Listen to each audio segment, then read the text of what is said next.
Welcome back to Learning the Tarot. We are continuing along with the Three of Swords. This card at least was like far more like concise with the meaning between the two books, and the message was much more clear.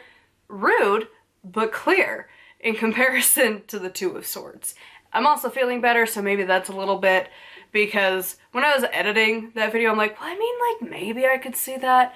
Anyways, this one's a little bit better than the last one. So the Three of Swords, whether it's upright or it's reversed, is the card of emotions, which I find ironic because I always thought of the Cups was like the emotional cards, not the swords, but like, this is the card of emotions. Now, the upright of this card is definitely, like, we've seen it in, like, so many, like, just, like, Hollywood things where it's the bad card to get, and, like, it's a definitely topic of a card where you have the Three Swords stabbing a heart.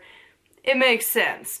And honestly, that imagery does seem pretty legit for what the card means. Sometimes the meanings, I'm like, I don't know if I would put that imagery. Granted, we have a lot of options for decks now, but that one, that still holds true. So the Three of Swords is, when it's upright, this is like devastating emotional levels. This is like really intense grief and loss. Now, the Modern Witchcraft Guide to the Tarot was a little mean on this one, I think. And I just was like, oh my god, you don't know. But maybe, I don't know. It said to make sure that you're not just having self-pity. And I'm like, listen, really though? I don't know, because like, I was just thinking of it in like, well, if you're going through loss or grief, like, who are you to say that it's self-pity, or is it just like experiencing what you've experienced? I don't know. Maybe you are wallowing. I don't know, but that line just felt kind of weird to me. But like, otherwise, yeah, it's a very intense card. Basically, the loss or like a separation or whatever, it could happen in a multitude of parts of your life. This could be a job, a relationship, could be a death. It could also be like a part of you is just gone, lost, died, and you're now dealing with the grief that comes with that. And you can grieve over just like everything in life, whether it's death or just you got fired from a job, whatever, you can grieve for a lot of different things. And this is like that really like gut-wrenching kind of grief. And basically, when you're feeling all these big feelings, this card is telling you to feel your feelings. Honestly, I think the swords are gonna end up just feeling like a therapy session, but your therapist isn't like holding your hand and being nice. It's kind of telling you what you need to do. And for some people, when you're in like the throes of grief, sometimes you don't really want to feel those feelings, and this card's like, no, you need to feel those feels. Even if they're uncomfortable, even if it's not pleasant, you need to feel the feelings. It also made a really big point that this is not for small losses, this is for like the big stuff. So check your anxiety if this is like the future card, because like something not great is gonna happen, pretty much. The other thing that the Idiot's Guide to the Tarot had talked about, which I found funny, is that it always is still trying to tell the story between the cards, and with how confusing the Two of Swords was, this ironically is where they're like, but like all the crap that happened with the Two of Swords, like that unknown tension, which I was like, yeah, I did feel the unknown from that one, has been resolved. And I'm like, you know, I personally don't feel like that matches with everything else for this card at all. So the reverse of this card is one of those, like I said, there's quite a few of them in the swords, if I remember right, but this one, the upright is worse than the reversed. So the reverse Three of Swords, whatever it is that you're going through, isn't that bad. And again, it feels a little judgy to be like, how are you to say whether it's like really bad or not? Like, I don't know, getting fired from a job or having a relationship lost, it could feel really devastating. It could feel like the upright. And then if it comes in not, you're like, but I still feel the big feels. What? So that aside, mostly if it's reversed, this card is like, the unhappy that you're feeling ain't that bad. And that you need to remember that it's not that bad. You have whatever you need within you to get over this and to deal with it, whether it's loss or unhappiness or sadness or whatever's going on, like, you have it within you to deal with it and move on. Basically, if you get this card reversed, it is not the time of wallowing in self-pity.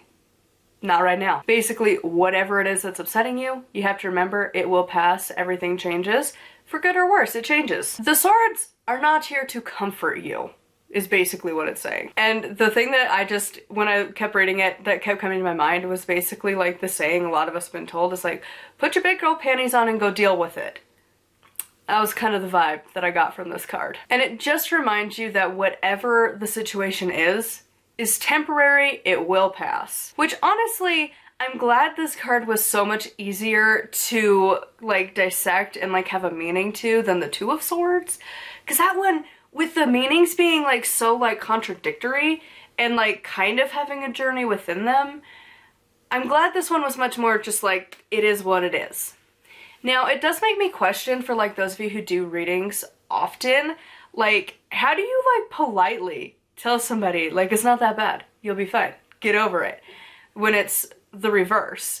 Because like if it's the right side up, it makes sense. Like something is definitely happening. You've got a lot of big emotions that you need to deal with for whatever the situation is. And yet, I don't know, like if it's the other way, it's like, oh, stop being such a baby, you're fine, get over it. That's a weird thing. But also, it is starting to show that sometimes those memes about the tarot cards being rude and mean to you are true. Because if you get this card and you're like wallowing in bed with your Kleenex and your box of chocolates, mourning the loss of a relationship, and then you get this card and you're like, well, shut up. Like, that's what I kept picturing. Like, really? Like, if it's upright, like, girl, you just do what you need to do. Feel those feels. Get the emotions out. But if it's reversed, get out of bed. Go put on some clothes. Go make yourself pretty. Go get yourself a coffee and get over it. And it was like, I don't know. Maybe this is where the memes start to become reality. The wands were nice. The swords are not. I mean, to be fair, anytime you have a sword coming at you is probably not a nice time anyways. But yeah, so at least this card was a little bit better than the last one. I have hopes that it's gonna get better. But I also, I mean, I talked about this last time. I do the two books with my notes, like, very far apart. And I do the one, like, all through whatever suit I'm doing. And then I do the same thing to the next one, all on its own, days, sometimes even weeks apart. And then I come to this, days and weeks apart from those. So it's like, I don't remember if they're gonna all line up, but we'll find out when we get there. So anyways, I would love to hear your interpretations for this card in the comments down below. Huge thank you to my patrons. I'll have their names here on the screen. If you'd like to support me and get access to exclusive content, it is patreon.com/nightwillowcrafts. Make sure to like and subscribe. I post every single day. And until next time, thank you so much for watching, and blessed be.